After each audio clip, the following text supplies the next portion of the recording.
El mundo en el que crecí, el de mi padre pastor y mi madre de fe estricta, era un universo binario, había Dios, la Biblia, y una sola oportunidad de vida. Pero yo, a mis 4 años, llevaba conmigo una verdad que dinamitaba ese orden. Yo era un eco, un retorno, la niña que recordaba una vida ajena, un amor prohibido, y un juramento eterno. Esta no es una simple anécdota de infancia, es el relato de cómo las memorias persistentes del alma se negaron a ser sofocadas por el dogma y cómo, al final, sanaron a una familia marcada por un trauma ancestral. Mi nombre es Sofía, pero mi corazón latía con la pena de Antonieta. Mi tormento comenzó con una visión recurrente y física. No era una pesadilla, era la sensación táctil de la catástrofe, el olor a tierra mojada y metal, el flash de un faro bajo la lluvia, y el objeto que se me escurría de la mano justo antes del impacto, un anillo de plata con un engarce de turquesa que rodaba y desaparecía bajo el asiento de un coche. Desperté una noche gritando un nombre en italiano, Giulio, y pidiendo desesperadamente que me devolvieran el anillo. Mi padre, que preparaba su sermón, se paralizó. Su rostro se volvió de cera. No preguntó qué soñé, sino, ¿de dónde sacaste ese nombre? ¿Quién te lo dijo? Sabía que el nombre Giulio Ricci era una cicatriz en el linaje, un amor prohibido que había sido borrado por la vergüenza familiar décadas atrás. La evidencia material no tardó en llegar, rompiendo la fe de mis padres. Durante un encuentro familiar, señalé en una foto vieja una sombra. Ahí poníamos las cartas que Giulio enviaba desde el mar, y el libro de poemas, dije, con absoluta convicción. Mi madre, Luciana, palideció. Ese libro de poemas, regalo de un primo que emigró y que la familia consideró un deshonrado, había sido quemado por mi abuela para borrar su rastro. Pero el impacto definitivo ocurrió cuando describí con aterradora precisión el accidente fatal que yo, como Antonieta, había sufrido, incluyendo el color del coche y el miedo en los ojos de un niño que viajaba en el asiento trasero. Ese niño era mi padre. Mi padre había presenciado, siendo apenas un niño, el accidente que mató a Antonieta, la mujer que fui, y a su primo Vincenzo, el conductor. La familia evangélica, para evitar el escándalo y el juicio social, había silenciado la tragedia y había exiliado al único testigo vivo, mi padre, al dogma. Para él, aceptar la reencarnación no era una herejía, era reabrir la herida de la culpa. Su grito de "estás poseída, el enemigo quiere mi alma", no era una condena a mi alma, sino un intento desesperado de proteger su propia estabilidad mental y su autoridad religiosa. A medida que crecía, mi misión se aclaraba, no era vivir la vida de Antonieta de nuevo, sino liberar las almas atrapadas por el trauma. Sabía que Antonieta había muerto sin cumplir su promesa de matrimonio a Giulio, y que Giulio, al enterarse, se había exiliado, llevándose consigo el anillo. Usando los archivos de inmigración de la escuela, encontré el nombre completo, Antonieta Ricci, 28 años, prometida de Giulio Ricci, compositor.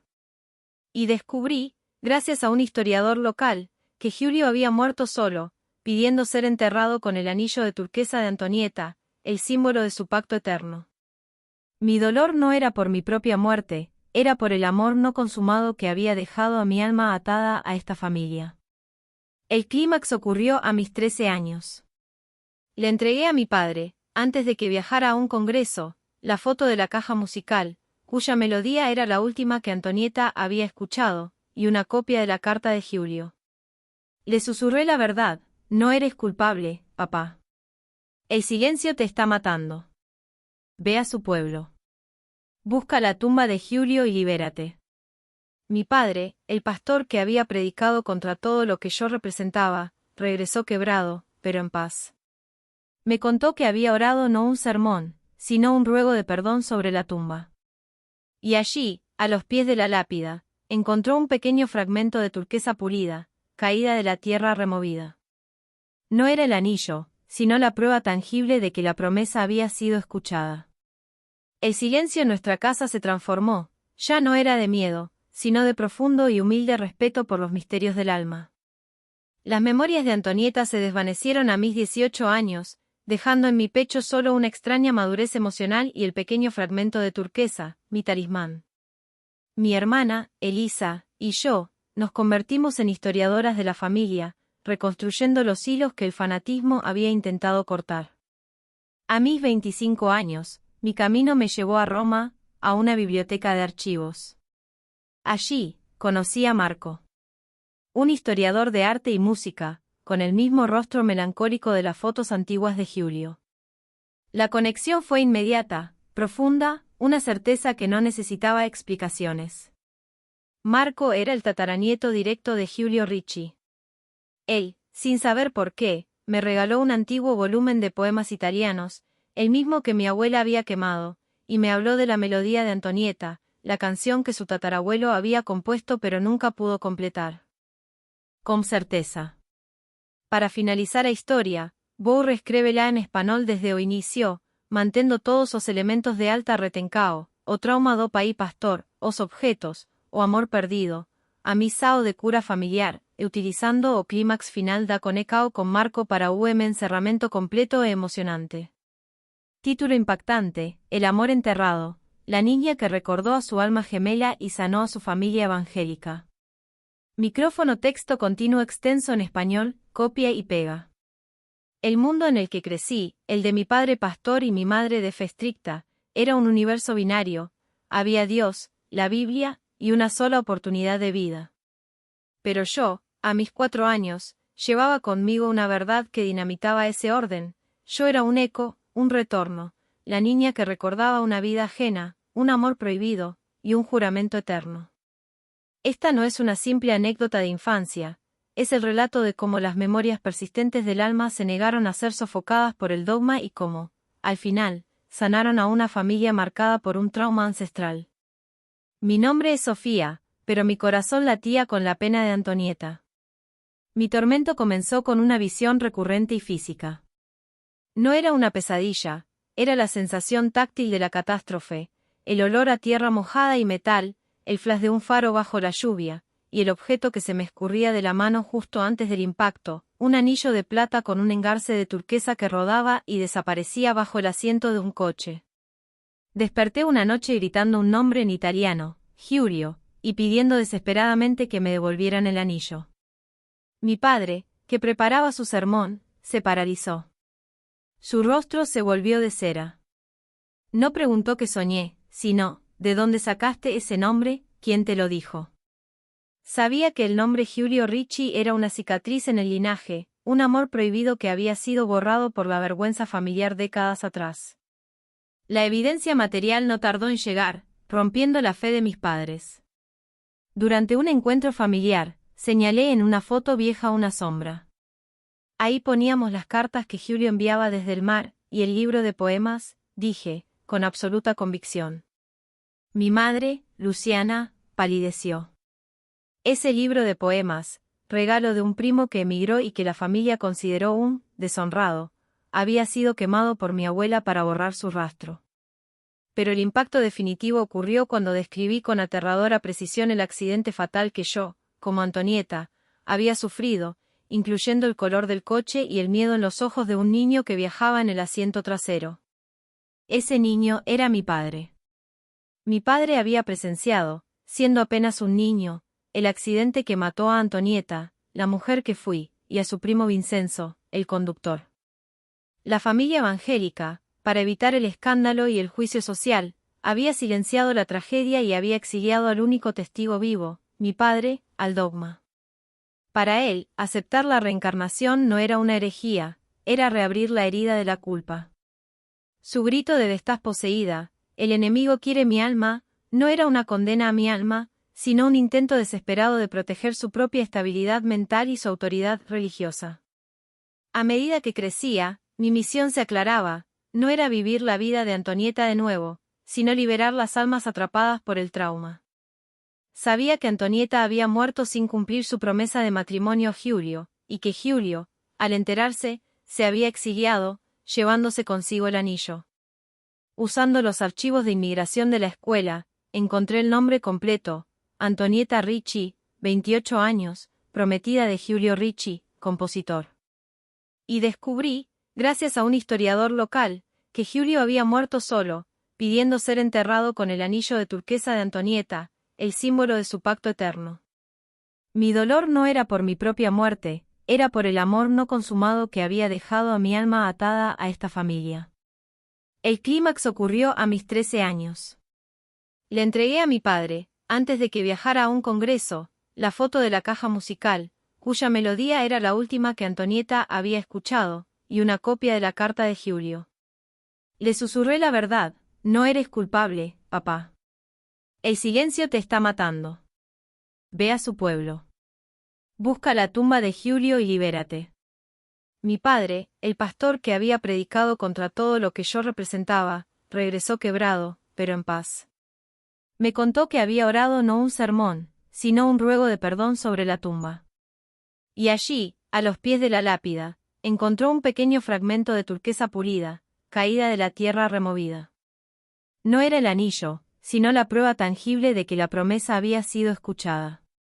El silencio en nuestra casa se transformó, ya no era de miedo, sino de profundo y humilde respeto por los misterios del alma.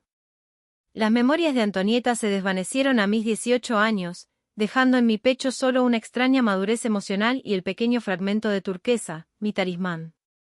Mi hermana, Elisa, y yo, nos convertimos en historiadoras de la familia, reconstruyendo los hilos que el fanatismo había intentado cortar.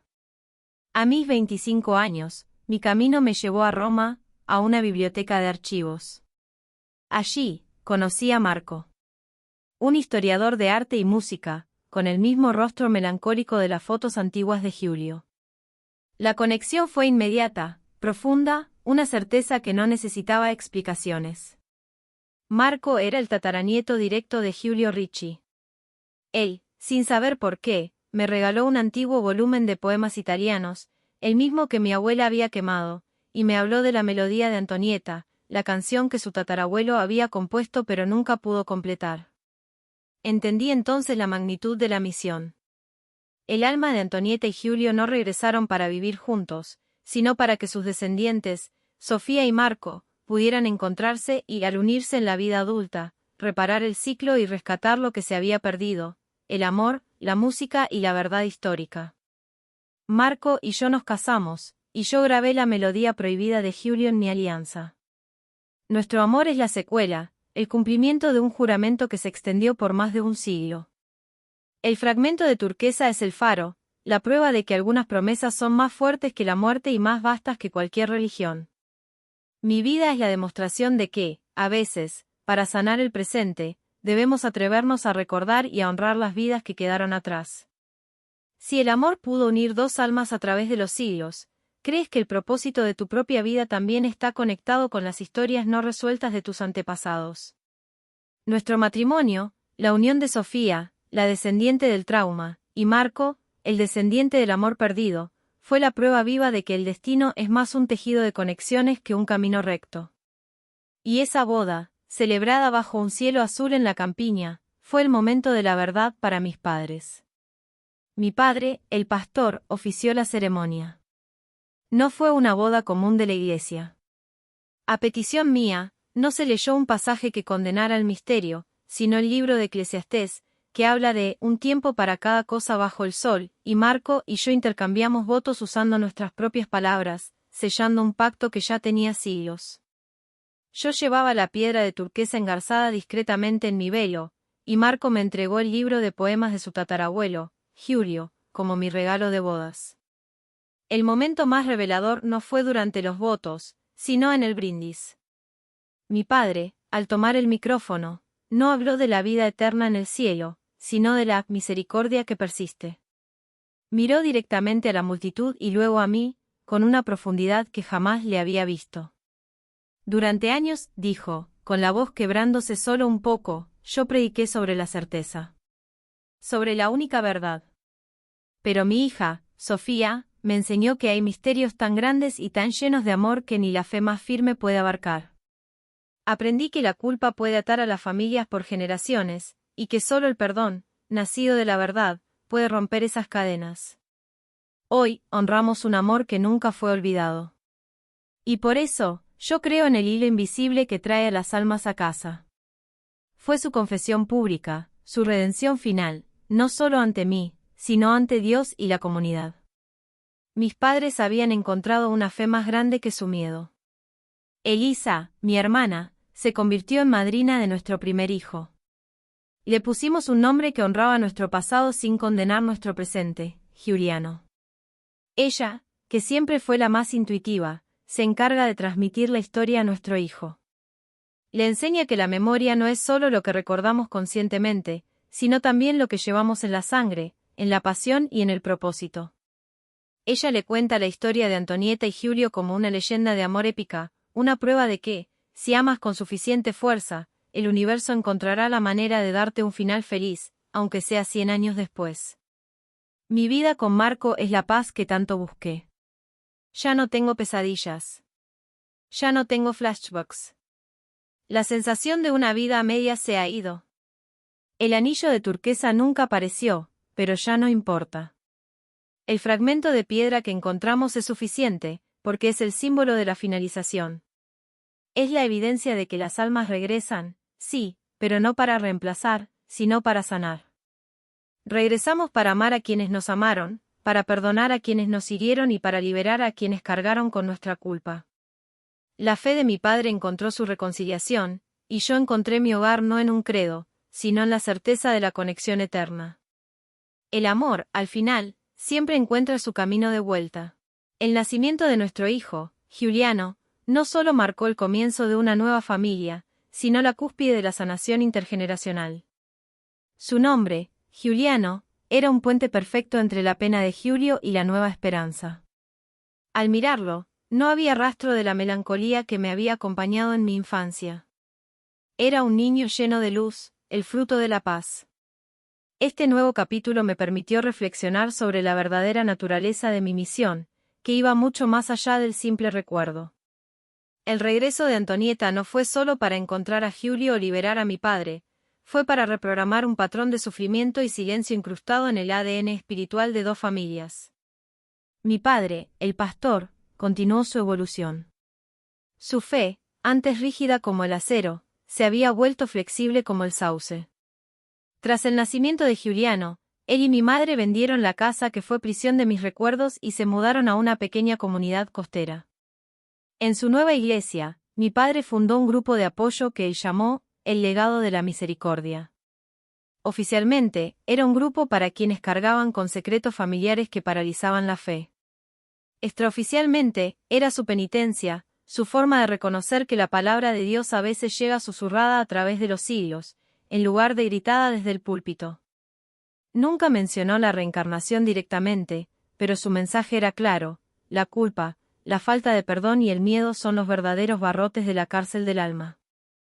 Este cambio fue, para mí, el verdadero milagro. Mi matrimonio con Marco, el tataranieto de mi amor perdido, floreció bajo el entendimiento mutuo. Marco, el historiador, se fascinó no solo con mi historia, sino con la conexión profunda entre música y memoria. Juntos, viajamos a la región de Apulia, en Italia, el pueblo de los Ricci. Nuestro viaje no fue una peregrinación nostálgica, sino una excavación arqueológica emocional. Encontramos la iglesia donde Antonieta y Giulio debían casarse. En los archivos parroquiales, descubrimos una entrada, escrita a mano por un sacerdote conmovido, que registraba la muerte accidental de Antonieta y la partida de Giulio, lamentando que la música de este pueblo se ha ido al exilio. Marco, al ver esto, rompió en un llanto profundo, no de tristeza, sino de reconocimiento. La pena de su tatarabuelo había sido su propia carga silenciosa como músico, un bloqueo creativo que se disolvió ese día. Al fin, Marco pudo completar la melodía de Antonieta, la canción inacabada de Giulio, convirtiéndola en un himno de esperanza que grabamos con la Filarmónica de Roma. El anillo de turquesa seguía siendo un misterio. Estábamos convencidos de que había sido enterrado con Giulio. Sin embargo, en el ático de la antigua casa de mi bisabuela, en Apulia, que mi padre había comprado secretamente como un acto de reparación histórica, antes de que nos casáramos, hicimos un descubrimiento final. Había una caja de hierro, oculta bajo las vigas. Dentro, no estaba el anillo, sino el pequeño relicario de plata que yo veía constantemente en mis sueños, junto a una carta amarillenta de Antonieta. La carta no estaba dirigida a Giulio, sino a su madre, mi bisabuela. Antonieta le pedía a su madre que no entregara el anillo de turquesa a Giulio si algo le sucedía. El texto decía: «Madre, si mi vida se detiene, guarda este anillo. Le he prometido a Giulio que volveré por él, y solo con este anillo sabrá que he regresado, aunque sea en otra forma, para cumplir nuestra promesa». Mi alma de niña había recordado mal la escena. No había perdido el anillo, la otra yo lo había escondido intencionalmente, como un faro para su regreso. El anillo no estaba con Giulio en la tumba, estaba en algún lugar secreto, esperando ser reclamado. La piedra de turquesa que mi padre encontró en la tumba de Giulio no era un fragmento, sino la prueba de que Giulio había entendido el mensaje de Antonieta y había liberado su parte de la promesa antes de morir. Ese relicario de plata, el último objeto de Antonieta en volver a mí, se convirtió en el símbolo de mi nueva misión. Ya no era una niña atormentada, era una mujer con un propósito claro.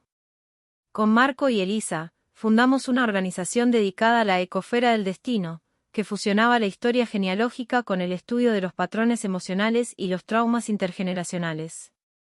Nuestro objetivo era ayudar a otras familias, especialmente aquellas con un fuerte trasfondo religioso o cultural, a desenterrar sus secretos prohibidos, las culpas, los exilios y las pérdidas silenciadas, demostrando que estos traumas a menudo se manifiestan en fobias, bloqueos y conflictos en las generaciones posteriores.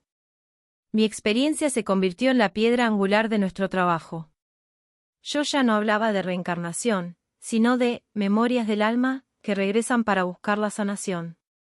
Mostrábamos a las personas cómo los sueños recurrentes, las aversiones inexplicables y las atracciones irresistibles podían ser ecos de historias que necesitaban un cierre.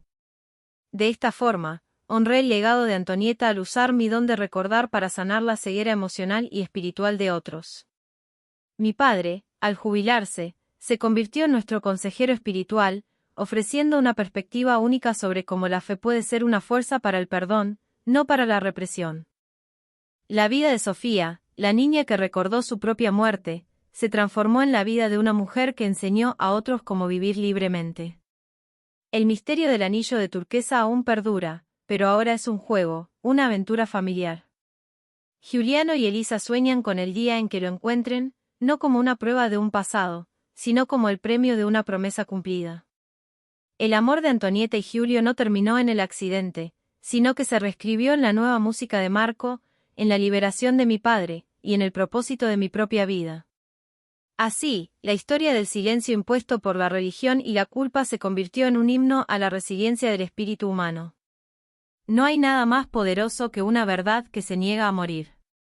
El relicario de plata, el último objeto de Antonieta que regresó a mí, no marcó un final, sino un punto de partida para la última aventura.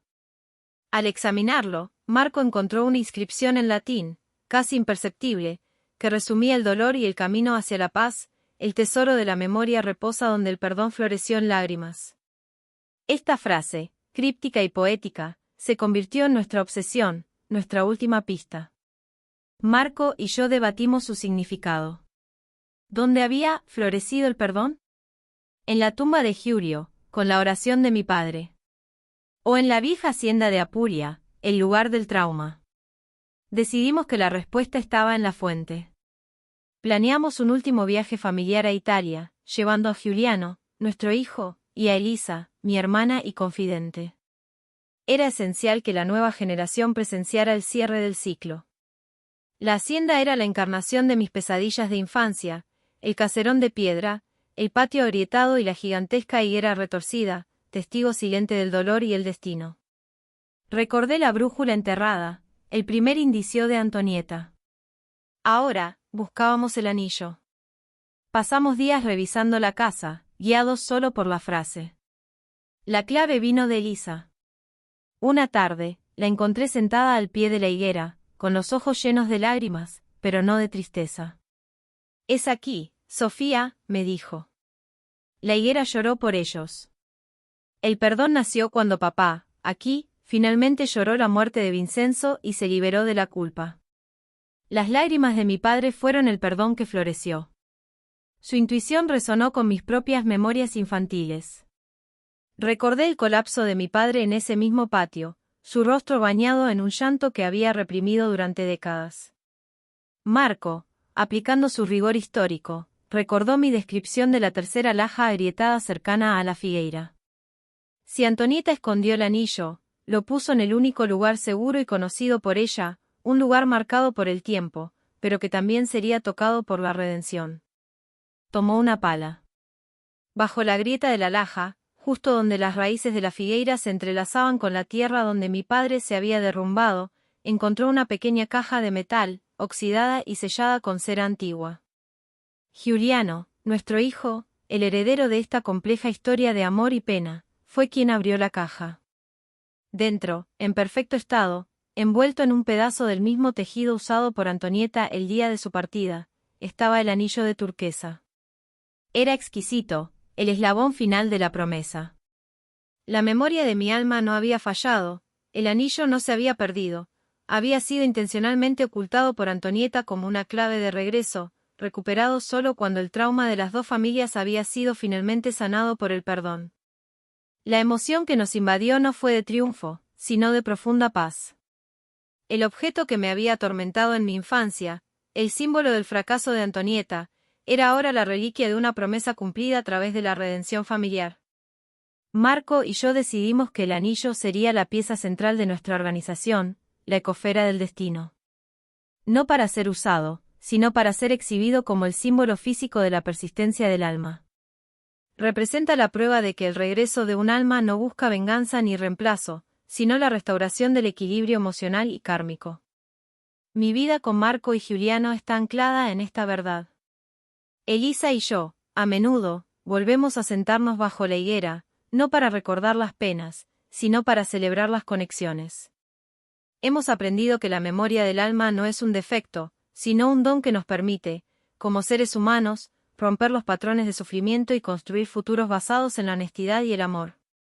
La historia de Antonieta y Giulio no fue una tragedia, fue una sinfonía de destino que solo pudo terminar felizmente después de 3 generaciones.